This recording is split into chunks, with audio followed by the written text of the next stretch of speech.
মন খারাপ হলে রসূলুল্লাহ সাল্লাল্লাহু আলাইহি ওয়াসাল্লাম যা করতেন। আসসালামু আলাইকুম ওয়ারহমাতুল্লাহি ওয়াবারাকাতুহু। আমাদের প্রিয় নবী রসূলুল্লাহ সাল্লাল্লাহু আলাইহি ওয়াসাল্লামও মাঝে মাঝে দুঃখ, চিন্তা ও দুশ্চিন্তায় আক্রান্ত হতেন। কিন্তু তিনি সবসময় আল্লাহর উপর ভরসা রেখে অত্যন্ত সুন্দরভাবে তা মোকাবেলা করতেন।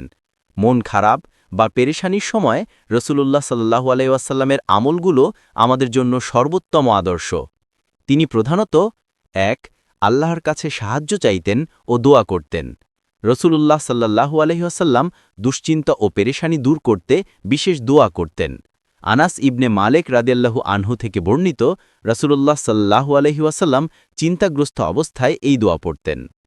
আরবি দোয়া: আল্লাহুম্মা ইন্নী আউযু বিকা মিনাল হাম্মি ওয়াল হাজানি ওয়াল আজজি ওয়াল কাসালি ওয়াল বুখলি ওয়াল জুবনি ওয়া দালাইদ দাইনি ওয়া গালাবাতির রিজাল।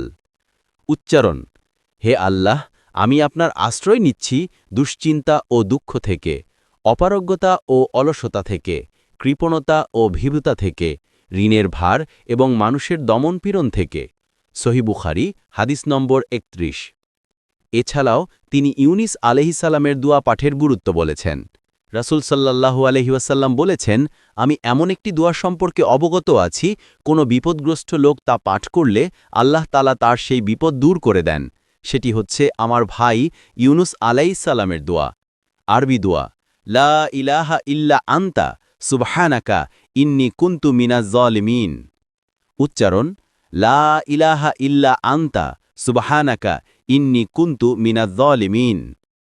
অর্থ: আপনি ব্যতীত কোনো ইলাহ বা উপাস্য নেই, আপনি পবিত্র, আমি অবশ্যই জালিমদের বা গুনাহগারদের অন্তর্ভুক্ত। তিরমিজি হাদিস নম্বর ৩৫০৫।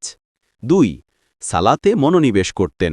যখনই কোনো কঠিন সমস্যা বা দুশ্চিন্তা তাকে আচ্ছন্ন করত, তিনি দ্রুত সালাতে দাঁড়িয়ে যেতেন। সুনানু আবু দাউদ হাদিস নম্বর ১৩১৯। যদিও এ হাদিসটি মূলত কোনো বিষয়ে ভয় পেলে বা চিন্তিত হলে নামাজের কথা বলে, তবে দুশ্চিন্তা ও পেরেশানি দূর করতে সালাত ছিল তার অন্যতম অবলম্বন। ৩. সবর ও কৃতজ্ঞতা প্রকাশ করতেন। সন্তান ইব্রাহিমের মৃত্যুর সময় তিনি কেঁদেছিলেন, কিন্তু আল্লাহর ইচ্ছার বিরুদ্ধে কোনো কথা বলেননি। তিনি বলেছিলেন, নিশ্চয়ই চোখ অশ্রু ঝরাচ্ছে, অন্তর ব্যথিত হয়েছে, তবে আমরা এমন কিছু বলবো না যাতে আমাদের রবের অসন্তুষ্টি থাকে। হে ইব্রাহিম, তোমার বিচ্ছেদে আমরা গভীরভাবে দুঃখিত। সহিহ বুখারী হাদিস নম্বর ১৩০৩। আমাদের শিক্ষা: মন খারাপ হলে হতাশ না হয়ে আল্লাহর কাছে ফিরে আসা, সালাতে প্রশান্তি খোঁজা এবং রসূলের শেখানো দোয়াগুলো পাঠ করা। মনে রাখবেন, আল্লাহ বলেছেন, নিশ্চয়ই কষ্টের সাথে স্বস্তি রয়েছে। সূরা আল ইনশিরাহ ৯ আয়াত ৬। আল্লাহ আমাদের সবাইকে কঠিন সময় সবর করার এবং তার উপর ভরসা রাখার তৌফিক দান করুন। আমিন।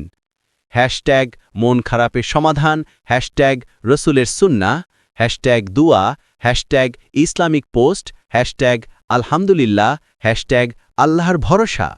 বন্ধুগণ, আজকে যারা এই ভিডিওটি দেখলেন তারা দয়া করে এই চ্যানেলটিকে সাবস্ক্রাইব করে আমাদের ফ্যামিলির সদস্য হয়ে যান। আপনি যা জানবেন আপনার কাছের মানুষকে জানাবেন বা সচেতন করবেন। জাযাকাল্লাহু খাইরান।